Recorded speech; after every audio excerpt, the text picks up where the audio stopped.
ज्योतिषा आपल्या चॅनलच्या अजून एका नवीन व्हिडिओमध्ये तुमचं खूप स्वागत करते. तर आज व्हिडिओला सुरुवात सकाळीच करते. आज आहे एकादशी आणि आज छानपैकी केस पण धुवून घेतलेत मी. आणि एकादशीच्या तुम्हा सर्वांना खूप खूप शुभेच्छा. आज वातावरण खूप छान आहे. आणि आज काय असणार आहे व्हिडिओमध्ये, देवपूजा, फराळ, देवदर्शन बघूया. चला पुढे व्हिडिओमध्ये. अशी सडावर आंघोळी सकाळीच माझी आवरली होती. मग आले होते मी देवपूजेसाठी. माझ्याकडे ही विठ्ठलाची छोटी मूर्ती आहे, त्याच्यावरच मी आज अभिषेक करणार होते. अभिषेकसाठी पंचामृत बनवून घेतलं.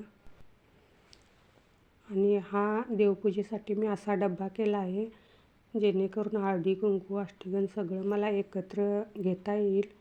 आणि फुलंही काढून घेतली. कुठल्याही देवाचा अभिषेक करत असताना त्या देवाचं नामस्मरण आपल्या तोंडामध्ये सतत हवं. इथेही माझं नामस्मरण चालूच होतं, विठ्ठल विठ्ठल असं. पहिला थोडं पाणी, मग पंचामृत, मग आणि थोडं पाणी, मग पंचामृत, असा मी अभिषेक करत असते. नामस्मरण करत सतत अभिषेक करावा नेहमी. पंचामृताने पूर्ण अभिषेक झाल्यानंतर मूर्तीला असं मी पंचामृत चोळून घेते व असं पाण्याने स्नान घालते. नंतर मूर्ती छान पुसून घेतली कोरड्या कपड्याने आणि पाटावरती ठेवून असा गंध लावत आहे मी.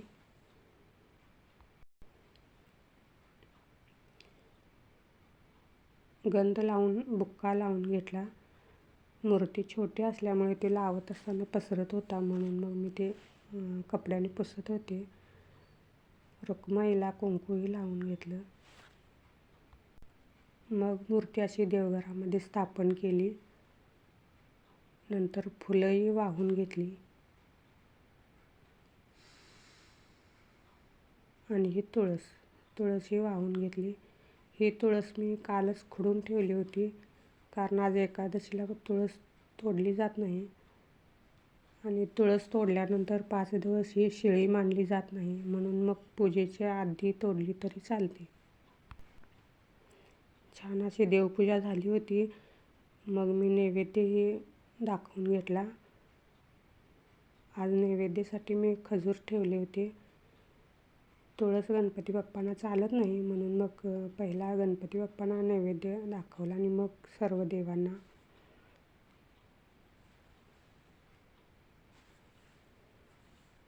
छान अशी देवपूजा झाली होती.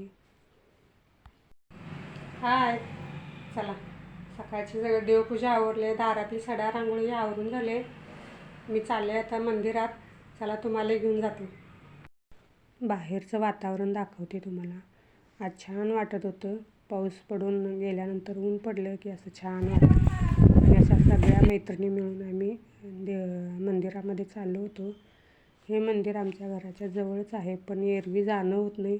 आज म्हणलं एकादशीच्या निमित्ताने विठ्ठलाचं दर्शन घेऊ. मंदिराच्या समोर छोटी रांगोळी काढली होती. आणि मंदिर छोटं आहे आणि पुढे पत्र्याचा शेड आहे. मंदिर जर छोटं असलं ना, मूर्ती खूप छान आहे.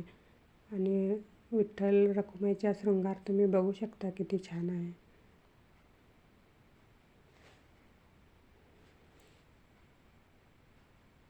असं विठ्ठलाचं सावळं रूप बघितलं ना, खूप छान वाटतं मनाला. इथे आज गर्दी नव्हती. गर्दी नसल्यामुळे ना आमचं दर्शन छान झालं व्यवस्थित. आणि इथे शेजारी श्रीरामांचाही फोटो पुजला होता, तिथेही मी पाया पडले. आणि ही तुळस, बाहेर तुळशी होती, तिचीही पूजा करून घेतली. आणि असे छान फोटोही काढून घेतले तिथे आम्ही. आणि नंतर आम्ही मारुती मंदिरमध्ये जाणार होतो, कारण आज शनिवार होता. मारुती हे आमच्या गावचे ग्रामदैवत आहे. इथे गणपती बाप्पांची सुद्धा एक मूर्ती आहे. आणि ही बजरंगबलींची मूर्ती. इथूनच पायी दिंडी गावातील विठ्ठलांच्या देवळामध्ये जाणार होती, म्हणून आम्ही थोडा वेळ तिथेच थांबलो आणि दिंडीमध्ये सहभागीसुद्धा झालो. खूप छान वाटलं. गावातील भजनी मंडळांनी ही दिंडी काढली होती. विणा, तुळस, ते विठ्ठलाचे अभंग खूप छान वाटत होतं.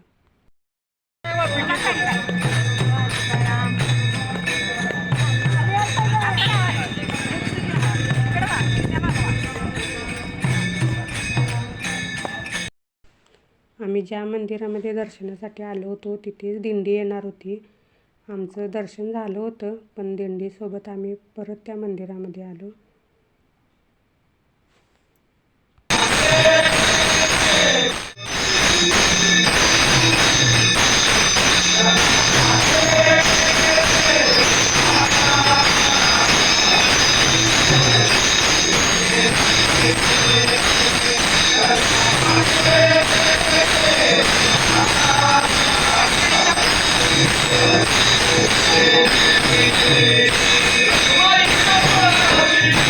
थोडा वेळ त्या मंदिरामध्ये असे अभंग म्हणून दिंडी पुढच्या मंदिरामध्ये चालली होती. आमच्या गावामध्ये विठ्ठल रखुमाईचे 2 मंदिरे आहेत आणि त्यातही मला असे तुळस घेण्यासाठी बोलवत होत्या पुढे. महिला असं थोड्या अंतरावर तुळस घेत होत्या. मग मीही घेतली थोडा वेळ अशी तुळस डोक्यावरती आणि दिंडीमध्ये चाललो. खूप छान वाटलं. पंढरपूरला तर आपल्याला वारीमध्ये जाता आलं नाही, पण या वारीमध्ये जाऊन विठ्ठलाचं दर्शन घेतलं. एवढं भारी वाटत होतं ना.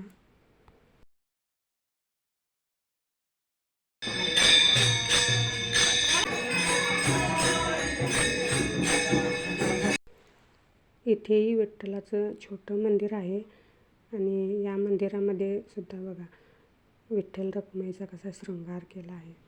इथे ना खूप गर्दी होती, तरीसुद्धा आमचं दर्शन छान झालं. या मंदिराच्या पुढे मोठा परिसर रिकामा आहे आणि समोर दिसत आहे ते व्यंकटेश्वराचं मंदिर आहे आणि इथे सुद्धा असा अभंगाचा कार्यक्रम चालला होता आणि इथे एक छोटा वारकरी सुद्धा होता. तुम्ही बघू शकता किती क्यूट दिसत आहे.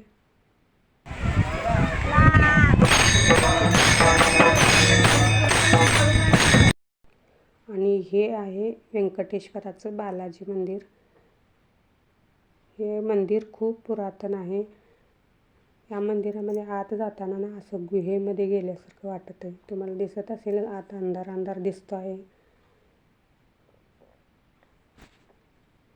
आणि आता गाभाऱ्यामध्ये मूर्तीची पूजाही छान केली होती. मूर्ती बघू शकता तुम्ही बालाजींची कशी आहे. पाषाण मूर्ती आहे इथे.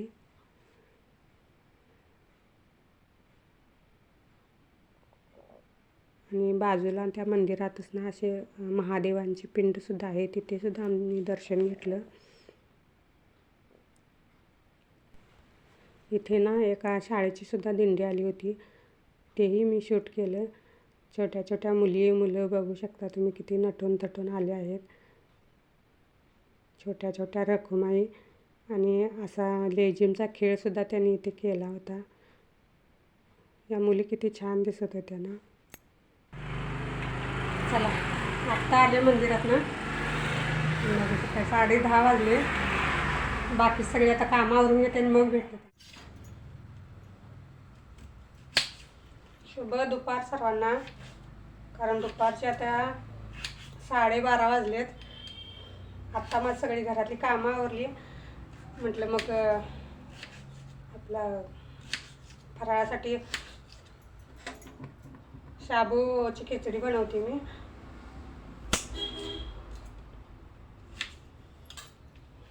त्यासाठी एक बटाटा चिरून घेते.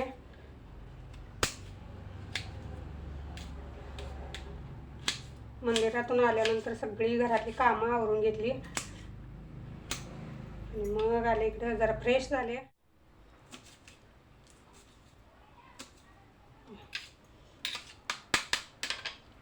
हा साबुदाणा भिजवून ठेवलाय मी आणि आजचं साबुदाणा मी तुपामध्ये करणार आहे. जर कुणाला साबुदाणा खाल्ल्यानंतर पित्त होत असेल किंवा डोकं जड वाटत असेल तर अशी तुपामध्ये शाबू करायची, खूप छान होते आणि पित्ताचा त्रासही होत नाही. कारण तूप हे आपलं पित्त कमी करत असतं, त्यामुळं तुपामध्ये शाबू करायची. तर मी आज तुपामध्ये करणार आहे. दाखवते तुम्हाला कशी करायची ते.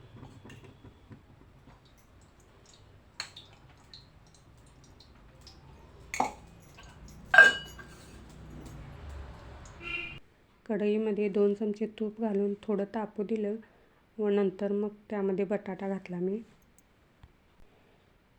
एकादशीचा उपवास हा माझा एकटीचा होता, पण आज मिस्टर व मुलग्याला शनिवारचा उपवास होता. मग त्यांच्यासाठी सुद्धा साबुदाण्याची खिचडी मी सकाळी केली होती, कारण त्यांना मिरची घालून नाही आवडत, लाल तिखट घातलेली आवडते. म्हणून मग सकाळी त्यांना तशी केली आणि माझ्यासाठी मग मी आता अशी बनवते. बटाटा तुपामध्ये छान परतून घ्यायचा. बटाटा कढईला चिकटू नये म्हणून मग त्यात अगदी थोडंसं मीठ घालते मी.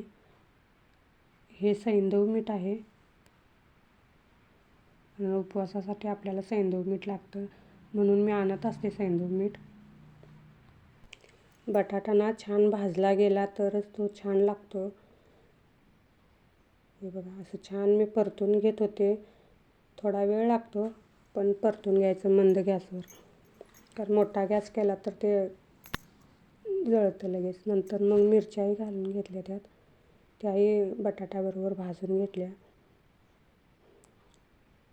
शाबूची खिचडी जर असं चिकट किंवा वातड होत असेल तर अशा पद्धतीने करून बघा, खूप छान होते.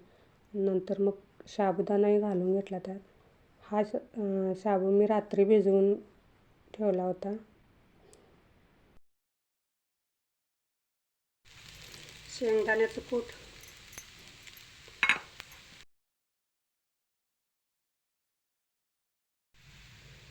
मीठ, हे सैंधव मीठ आहे. मगाशी पण आपण घातलं होतं, मग थोडंसंच घालून घेतलं. ते छान परतून घ्यायचं.